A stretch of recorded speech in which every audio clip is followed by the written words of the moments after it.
يا حامل القرآن قد خص نحمده ونصلي على رسوله الكريم اما بعد فاعوذ بالله من الشیطان الرجیم بسم اللہ الرحمن الرحیم قال اللہ تبارک وتعالی فی القرآن المجید والفرقان الحمید وما خلقت الجن والانس الا لیعبدون۔ اللہ تعالیٰ نے جن و انس کو اپنی عبادت کے لیے دنیا میں پیدا کیا۔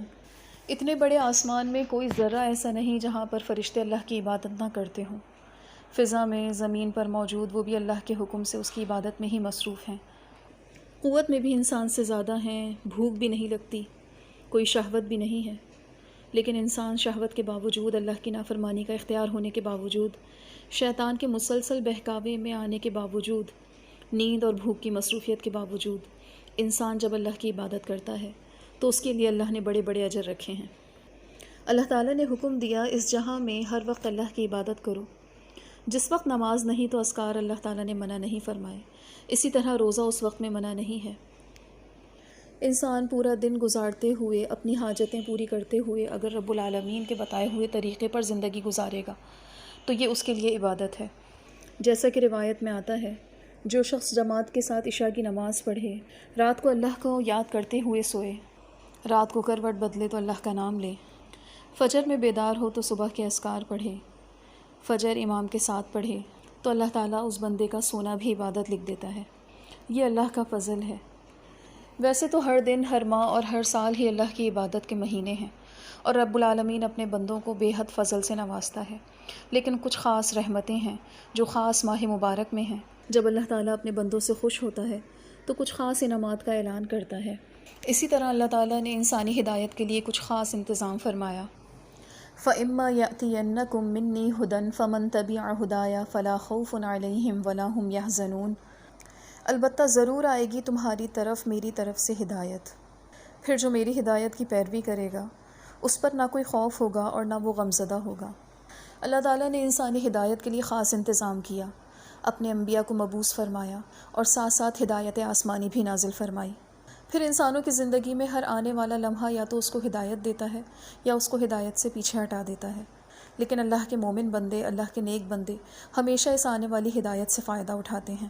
اللہ تعالیٰ نے ہدایت اور تقوی کا جو خاص انتظام کیا ہے، رب العالمین نے رمضان کے روزے فرض کیے اور اس کا باقاعدہ حوالہ دے کر فرمایا، شہر رمضان الذی انزل فیہ القرآن ھدی للناس وبینات من الھدی والفرقان فمن شہد منکم الشہر فلیصم۔ ماہ رمضان یہ وہ مہینہ ہے جس میں قرآن کو نازل کیا گیا، اس میں لوگوں کے لیے ہدایت ہے اور واضح دلائل ہیں ہدایت کے، اور اللہ کے معجزات بھی ہیں۔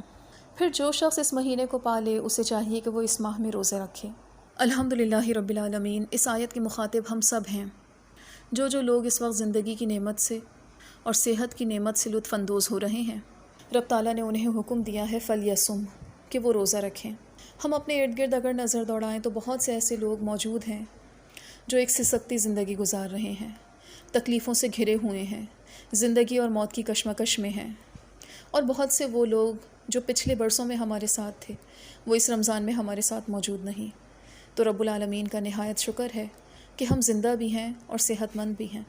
پھر اللہ تعالیٰ نے ایک خاص آیت میں مسلمانوں کو حکم دیا، یا ایھا الذین آمنوا کتب علیکم الصیام کما کتب علی الذین من قبلکم لعلکم تتقون۔ اے ایمان والو، تم پر روزے فرض کر دیے جیسا کہ تم سے پہلے لوگوں پر روزے فرض کر دیے گئے تھے، لعلکم تتقون، تاکہ تم متقی بن جاؤ۔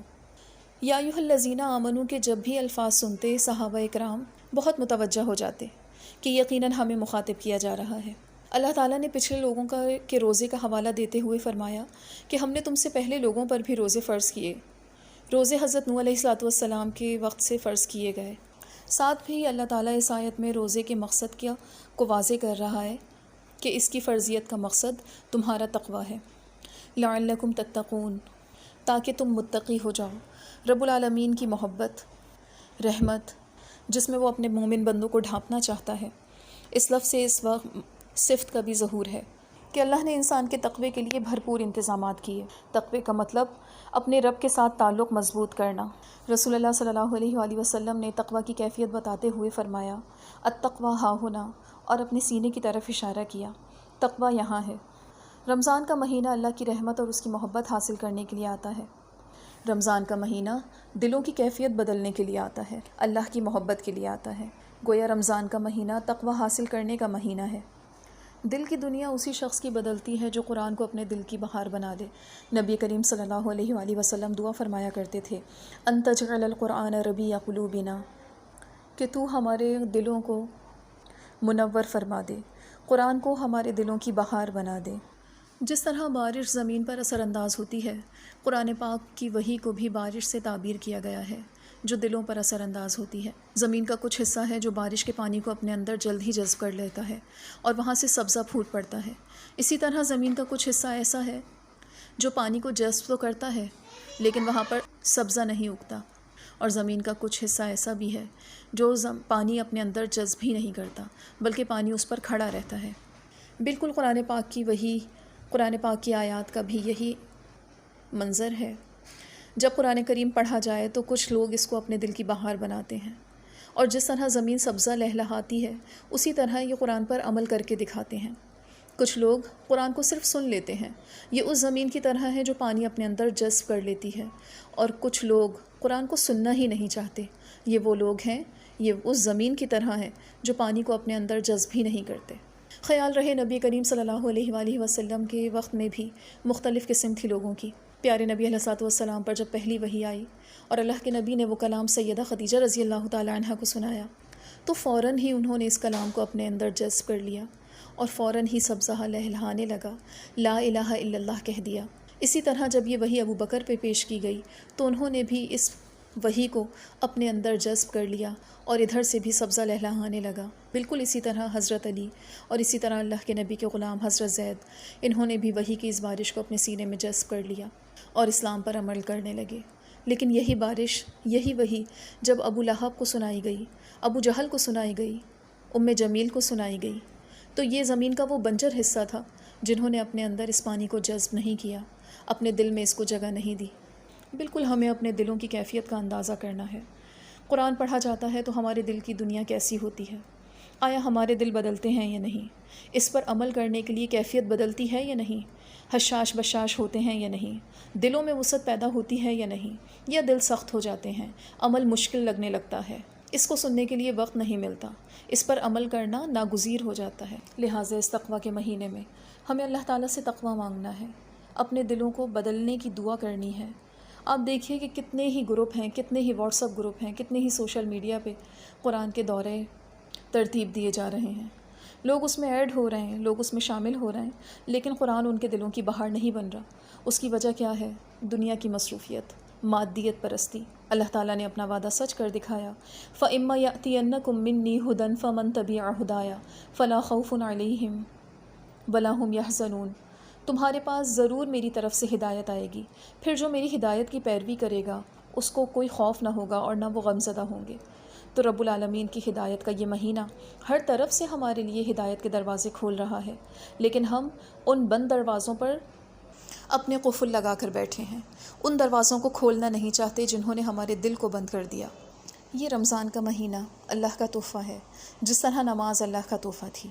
نماز بھی ایک اگر ادا کی جائے تو رب العالمین نے اس کا اجر زیادہ رکھا تھا، اسی طرح روزہ بھی اگر ایک رکھا جائے رب العالمین نے اس کا اجر زیادہ رکھا ہے۔ گویا انسان کے دل کو نرم کرنے کے سارے اسباب مہیا کر دیے گئے ہیں، اب کون ہے جو اس سے فائدہ اٹھائے؟ حدیث میں آتا ہے نبی کریم صلی اللہ علیہ وآلہ وسلم نے فرمایا، رسول اللہ کو آپ سے پہلے لوگوں کی عمریں دکھائی گئیں تو آپ کو ایسا محسوس ہوا کہ آپ کی امت کی عمریں ان سے کم ہیں، اور اس وجہ سے وہ ان لوگوں کے عمل میں پیچھے رہ جائیں گے جن کی عمریں لمبی ہیں۔ تو رب العالمین نے اس کا ازالہ اس طرح فرمایا کہ امت محمدیہ کے لیے لیلۃ القدر عطا فرما دی، جو 1000 مہینوں سے بہتر ہے۔ مزید اس مہینے کی رحمت کے بارے میں حدیث آتی ہے، رسول اللہ نے فرمایا، اذا دخل رمضان فتحت ابواب السماء وغلقت ابواب جہنم وسلسلت الشیاطین۔ جب رمضان کا مہینہ آتا ہے تو آسمان کے دروازے کھول دیے جاتے ہیں اور جہنم کے دروازے بند کر دیے جاتے ہیں اور بڑے بڑے شیطانوں کو جکڑ دیا جاتا ہے۔ اسی طرح ایک حدیث میں آپ نے فرمایا اذا کان اول لیلۃ من شہر رمضان صفدت الشیاطین ومردت الجن وغلقت ابواب النار فلم یفتح منها باب وفتحت ابواب الجنہ فلم یغلق منها باب وینادی مناد یا باغی الخیر اقبل ویا باغی الشر اقصر وللہ اتقاء من النار وذالک کل لیلہ۔ جب ماہ رمضان کی پہلی رات ہوتی ہے تو شیاطین اور سرکش جنوں کو جکڑ دیا جاتا ہے، جہنم کے دروازے بند کر دیے جاتے ہیں، ان میں سے کوئی دروازہ کھلا نہیں رہنے دیا جاتا، اور جنت کے دروازے کھول دیے جاتے ہیں اور ان میں سے کوئی دروازہ بند نہیں رہنے دیا جاتا، اور ایک پکارنے والا پکار کر کہتا ہے اے نیکیوں کے طالب خوب پیش قدمی کر، اور اے برائیوں کے طالب اب تو باز آ جا۔ اور اللہ کے لیے جہنم سے آزاد کردہ لوگ ہوتے ہیں، اور ہر رات کو ایسا ہوتا ہے، یعنی رمضان کی ہر رات کو اللہ جہنم سے لوگوں کو آزاد فرماتا ہے، لہٰذا یہ بخشش کا مہینہ ہے۔ حدیث میں آتا ہے نبی کریم صلی اللہ علیہ وآلہ وسلم نے فرمایا آمین۔ صحابہ اکرام نے دریافت کیا اے اللہ کے نبی آپ کس لیے آمین فرما رہے ہیں؟ تو کہا میرے پاس جبرائیل امین آئے اور انہوں نے یہ بد دعا کی، نامراد ہو وہ شخص جس کے پاس ماہ رمضان آئے اور وہ اس میں اپنی بخشش نہ کروا سکے۔ تو میں نے کہا آمین۔ میری زندگی میں ہر سال رمضان کا آنا، ہر سال اللہ کی عبادت کا موقع ملنا، ہر سال قرآن کو پھر سے نئے سرے سے پڑھنے کی کوشش کرنا، قیام زیادہ کرنا، لیکن ان سب باتوں سے میرے دل کو تقوی کا حصول ہوا یا نہیں؟ حدیث میں آتا ہے جنت کو پورے سال سجایا جاتا ہے، اور جب پہلا رمضان آتا ہے تو جنت کے دروازے کھول دیے جاتے ہیں۔ سوال یہ پیدا ہوتا ہے مجھے اس خیر و برکت کا انتظار ہے یا نہیں؟ رمضان آنے کی میں نے کیا تیاری کی ہے؟ رمضان اور عام دنوں میں کوئی فرق ہے؟ ایک مومن کے لیے رمضان اور عام دنوں میں کوئی فرق نہیں، وہ اسی طرح صبح فجر سے پہلے بیدار ہوتا ہے، اللہ کے حضور کھڑا ہوتا ہے، اپنے دکھ سکھ کرتا ہے، اللہ سے اپنی مرادیں مانتا ہے، اللہ کے ذکر میں مشغول رہتا ہے، قرآن کی تلاوت کرتا ہے، اور اتنے میں فجر کی اذان ہو جاتی ہے۔ پھر نبی کریم صلی اللہ علیہ وآلہ وسلم کی سنت کے مطابق فجر کی سنتیں ادا کرتا ہے، اس کے بعد دائیں کروٹ پہ لیٹ کے دعا پڑھتا ہے اللہم اجعل فی قلبی نورا وفی بصری نورا۔ اس کے بعد وہ فرض ادا کرتا ہے، قرآن پاک کی تلاوت کرتا ہے، صبح شام کے اذکار کرتا ہے۔ ہم دیکھیں رمضان میں بھی ہماری یہی ترتیب ہے، فرق صرف اتنا ہے کہ جو ناشتہ ہم فجر سے پہلے کرتے ہیں وہ ہم فجر کے بعد کرنے لگتے ہیں عام دنوں میں۔ تو مومن کے لیے تو رمضان اور غیر رمضان میں کوئی فرق نہیں ہوا۔ اسی طرح اسے 5 نمازوں کا انتظار ہوتا ہے، وہ دن کے حصے میں بھی قرآن کھولتا ہے۔ مومن عام دنوں میں بھی اپنے آپ کو بچاتا ہے، مجھے غیبت نہیں کرنی، وہ اپنی زبان کو لگام دیتا ہے، وہ دوسروں کے عیب ٹٹولنے سے تنہائی میں بھی ڈرتا ہے، وہ اپنے ذہن کو جھٹکتا ہے، برے خیال آنے پہ اپنے لیے باز پرس کرتا ہے، تنہائی میں توبہ استغفار کرتا ہے۔ مومن کا رمضان اور عام دن برابر ہیں، لہٰذا مومن کو روزے کی حالت میں بھی اپنے آپ کو یاد نہیں دلانا کہ میں روزے سے ہوں، میں غیبت کیوں کروں، اس کی تو عادت ہی یہی ہوتی ہے۔ روزے میں بھی وہ اسی طرح دوسروں کے کام آتا ہے جس طرح وہ عام دنوں میں لوگوں کی مدد میں اللہ کی خوشنودی حاصل کرنا چاہتا ہے۔ وہ عام دنوں میں بھی لوگوں کو کھلاتا ہے، روزے میں بھی لوگوں کو کھلاتا ہے۔ یہ غمخواری کا مہینہ ہے، مومن کے لیے عام مہینے بھی غمخواری کے مہینے ہیں، اسے لوگوں کی بھوک کی فکر رہتی ہے، اسے لوگوں کے غموں کی فکر رہتی ہے۔ وہ صدقہ خیرات کرنے کے لیے صرف رمضان کا انتظار نہیں کرتا، عام دنوں میں بھی صدقہ خیرات کرتا ہے، رمضان میں کچھ بڑھ کر کرتا ہے۔ مومن بار بار کھانا نہیں کھاتا، اس لیے رمضان کے روزے اس کے لیے کوئی مشکل پیدا نہیں کرتے۔ پھر عصر کے بعد سے مومن کی کیفیت دیدنی ہے، وہ چوک و چوبند ہے، وہ اپنے روزے سے بہت خوش ہے، وہ اپنے رب کو منانا چاہتا ہے، وہ قرآن کی تلاوت میں مشغول ہو جاتا ہے، اور اسی طرح جب افطار ہوتی ہے تو اللہ کے نام سے روزہ افطار کرتا ہے۔ مومن کو رات کا قیام مشکل نہیں لگتا، مومن کو تراویح مشکل نہیں لگتی، قیام اللیل کی اس کو عادت ہے، بلکہ مومن نبی کریم صلی اللہ علیہ وآلہ وسلم کی اس حدیث پر بہت یقین رکھتا ہے۔ آپ صلی اللہ علیہ وآلہ وسلم نے فرمایا رمضان میں کی گئی ایک نیکی کا اجر عام دنوں میں کیے گئے فرض کے برابر ہے، جبکہ رمضان میں ادا کیا گیا ایک فرض عام دنوں میں 70 فرضوں کے برابر ہیں۔ لہٰذا اگر کوئی ایک نماز پڑھتا ہے، فرض نماز پڑھتا ہے، تو اس کے لیے 70 فرضوں کا اجر ہے۔ اسی طرح اگر کوئی شخص کسی کو معاف کرتا ہے تو اس کو ایک فرض کے برابر اجر ملتا ہے۔ اسی طرح ایک حدیث میں آتا ہے کہ رمضان میں ایک روزے کا اجر 10 روزوں کے برابر ہے۔ تو جو مومن رمضان کے 30 روزے رکھتا ہے اس کے لیے 300 روزوں کا اجر، اور پھر شوال کے 6 روزے جو ساتھ ملا لے اس کے لیے 60 روزوں کا اجر۔ اسلامی مہینہ 360 دنوں پر مشتمل ہے، تو جو شخص 360 دنوں کے روزے رکھتا ہے وہ گویا پورے سال روزے کی حالت میں ہے۔ اگر ایک شخص کی زندگی 40 سال یا 50 سال ہے تو وہ 40 سال روزے میں ہے، 50 سال اس نے روزے سے گزار دیے۔ یہ اللہ تعالیٰ کا انتہائی فضل ہے جو وہ اپنے مومن بندوں پر کرتا ہے۔ سیدہ عائشہ رضی اللہ تعالیٰ عنہ کی روایت ہے، فرماتی ہیں جب رمضان کا مہینہ آتا اور جب آخری عشرہ آتا تو پیارے نبی علیہ الصلوۃ والسلام عبادت کے لیے مستعد ہو جاتے۔ غور کرنے کی بات ہے، پیارے نبی علیہ الصلوۃ والسلام سب سے زیادہ صادق اور امین تھے، سب سے زیادہ عبادت گزار تھے۔ عبادت کی یہ کیفیت تھی کہ قدم مبارک سوج جایا کرتے تھے۔ یہ عام دنوں کی بات تھی، یہ خاص رمضان کا مہینہ نہیں تھا جس میں آپ صلی اللہ علیہ وآلہ وسلم کا قیام اتنا زیادہ تھا۔ اس کے باوجود سیدہ عائشہ فرماتی ہیں کہ پیارے نبی علیہ الصلوۃ والسلام مستعد ہو جاتے، عبادت کے لیے کمر کس لیا کرتے تھے۔ آج آپ کی امت کا کیا حال ہے؟ ہم نے رمضان کے آنے پر کیا تیاری کی ہے؟ روحانی کیا تیاری کی؟ جسمانی کیا تیاری کی؟ پیارے نبی علیہ الصلوۃ والسلام نے فرمایا جب شعبان کا نصف مہینہ گزر جائے یعنی آخری شعبان ہو تو روزہ نہ رکھو، یعنی اپنے آپ کو رمضان کے مہینے کے لیے تیار کرو۔ اس کا یہ مطلب ہرگز نہیں کہ خوب کھانا پینا شروع کر دیں اور ہم یہ سوچیں کہ ہم اپنے آپ کو تندرست و توانا کر لیں، بلکہ اس کا مطلب یہ ہے کہ روزے کے مطابق اپنی روٹین بنا لو۔ جیسے رمضان میں 2 وقت کھایا جاتا ہے اسی طرح 2 وقت کھانے کی عادت ڈال لو۔ لمحہ بلمحہ اپنے آپ کو یاد دلاتے رہیں آگے رمضان ہے، کھاتے ہوئے یاد دلائیے آگے رمضان ہے، عبادت کریں تو اپنے آپ کو یاد دلائیے کہ آگے رمضان ہے، میرا قیام کیسا ہونا چاہیے، تلاوت میں کتنی دیر کر رہی ہوں، آگے رمضان میں مجھے کتنی دیر تلاوت کرنی ہے، ابھی سے اپنی عادت بنائیے۔ حدیث میں آتا ہے نبی کریم صلی اللہ علیہ وآلہ وسلم ہر رمضان قرآن کریم کا دورہ کرتے، کیونکہ قرآن کریم کو رمضان سے ایک خاص نسبت ہے۔ شہر رمضان الذی انزل فیہ القرآن، رمضان وہ مہینہ ہے جس میں قرآن نازل ہوا۔ تو تقویٰ اور ہدایت ساتھ ساتھ ہے، رمضان کا مہینہ تقویٰ اور قرآن ہدایت۔ حدیث میں آتا ہے کان جبرائیل علیہ السلام یلقاہ کل لیلۃ فی رمضان حتی ینسلخ یعرض علیہ النبی صلی اللہ علیہ وآلہ وسلم القرآن۔ جبرائیل علیہ السلام رمضان المبارک کی ہر رات آخر ماہ تک رسول اللہ سے ملاقات کرتے اور نبی کریم صلی اللہ علیہ وآلہ وسلم انہیں قرآن مجید سناتے۔ ایک حدیث میں آتا ہے کانا یعرض علی النبی صلی اللہ علیہ وآلہ وسلم القرآن، جبرائیل علیہ السلام رسول اللہ پر ہر سال قرآن 1 مرتبہ پڑھتے، جس سال آپ فوت ہوئے تو انہوں نے 2 مرتبہ آپ پر قرآن حکیم پڑھا۔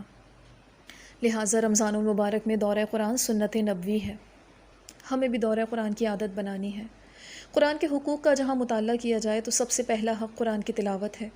یہ یاد رہے کہ روزہ رکھنے کے بعد فجر میں جب مومن قرآن پڑھتا ہے، قرآن میں آتا ہے انکا قرآن الفجر کان مشہودا، فجر کا پڑھا ہوا قرآن گواہی دیتا ہے۔ تو ایک روٹین ہمیں یہ بنانی ہے کہ ہم فجر کے بعد قرآن کی تلاوت کریں یہاں تک کہ خوب روشنی ہو جائے۔ پھر قرآن کا یہ حق ہے کہ اس میں تدبر کیا جائے، لہٰذا دورہ قرآن کرتے ہوئے قرآن میں تدبر، اس کے معنی پر غور، اس کی تفہیم کی جائے۔ اس کے لیے ضروری ہے کہ علم والے لوگوں کی مجلس سے جڑا جائے جہاں پر قرآن کی تفہیم میں رہنمائی ہو، اس محفل سے اپنے آپ کو جوڑا جائے اور اس قرآن میں جو سنیں روزہ اس کے مطابق ہمارا گزرے، یعنی قرآن کو سمجھنا اور اس پر عمل کرنا روزے میں ہمارا معمول بن جائے۔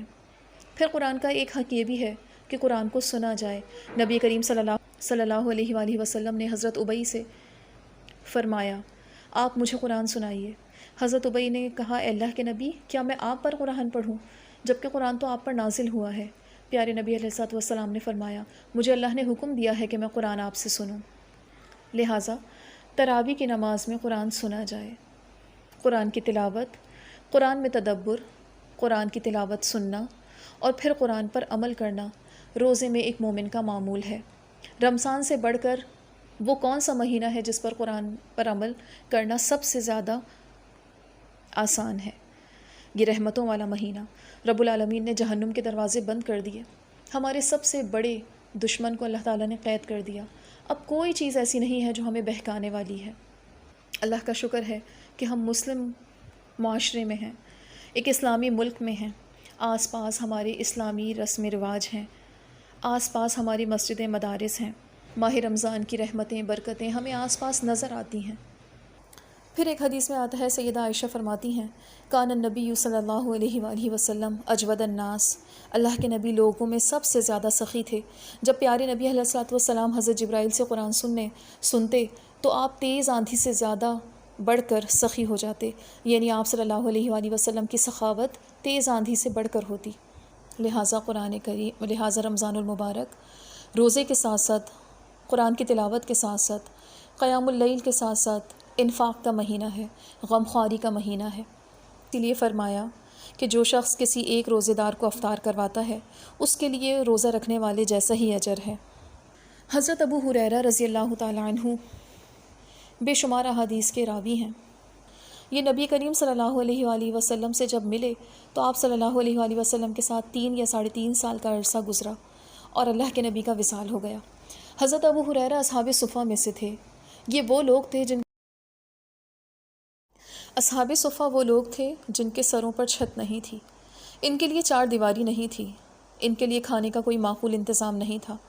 کبھی کوئی آتا اور وہ کھجور کا ایک خوشہ لگا کے چلا جاتا، کبھی جس کے پاس میسر ہوتا وہ کھانا رکھ جاتا۔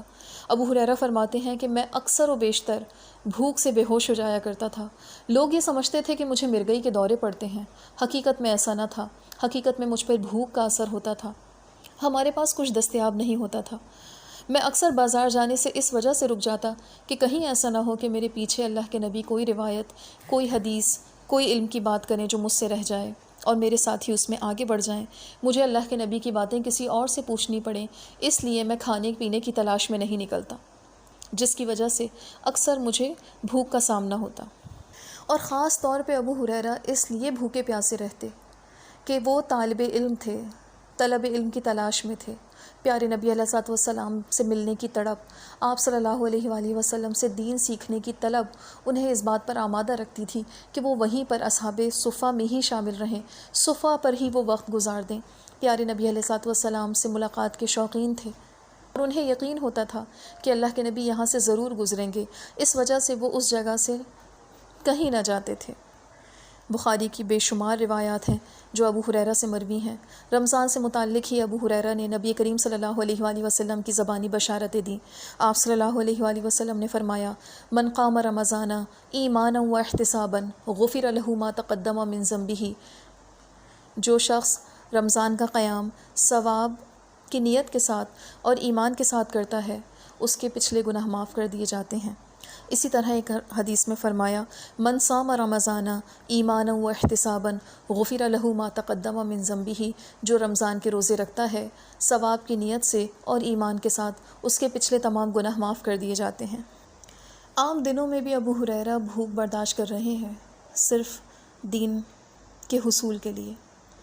ہم رمضان میں روزے کی حالت میں قرآن کی تعلیم کے حصول کے لیے نہیں نکلتے، قرآن کو وقت نہیں دیتے، جبکہ ہم پر کوئی فاقہ طاری نہیں ہے، ہم پر کوئی بھوک طاری نہیں ہے، ہم تو روزے کی حالت میں ہیں، ہمیں تو ویسے ہی اللہ تعالیٰ صبح سے شام تک ثواب دے رہے ہیں، ہماری تو نیکیوں میں ویسے ہی اضافہ ہو رہا ہے، ہمارے تو منہ کی بو اللہ کو پسند آ رہی ہے، ہمارے اس روزے کی وجہ سے ہمارے گناہ جھڑ رہے ہیں، جنت میں ہمارے لیے دروازہ بنایا جا رہا ہے۔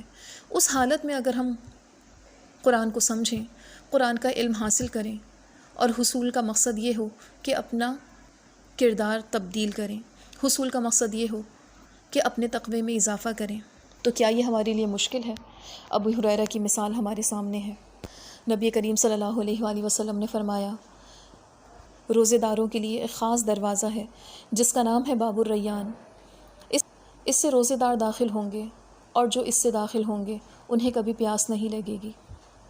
پھر اللہ تعالیٰ کی خاص رحمت، اپنی پوری جنت کا نقشہ کھینچا، رب العالمین نے جنت کے مراتب بتائے، آبشاریں بتا دیں، حوض کوثر کی نشانیاں بتا دیں، پھلوں کے بارے میں بتا دیا، مشروب کے بارے میں بتا دیا، حوروں کی خوبصورتی کے لیے بتا دیا، موتیوں کے محل کے بارے میں بتا دیا، شہد کے بارے میں بتا دیا، وہاں کے نمکین کھانوں کے بارے میں بتا دیا، جنت میں میزبان کون سے بچے ہوں گے اس کے بارے میں بتا دیا، جنت میں ہواؤں کے جھونکے ہوں گے یہ بتا دیا، جنت میں مسندیں ہوں گی یہ بھی بتا دیا، جنتی ایک دوسرے کا دیدار کریں گے یہ بھی بتا دیا، جنت میں ایک دوسرے کو جب ملیں گے تو سلام کہیں گے، ہر نعمت کے لیے الحمدللہ کہیں گے.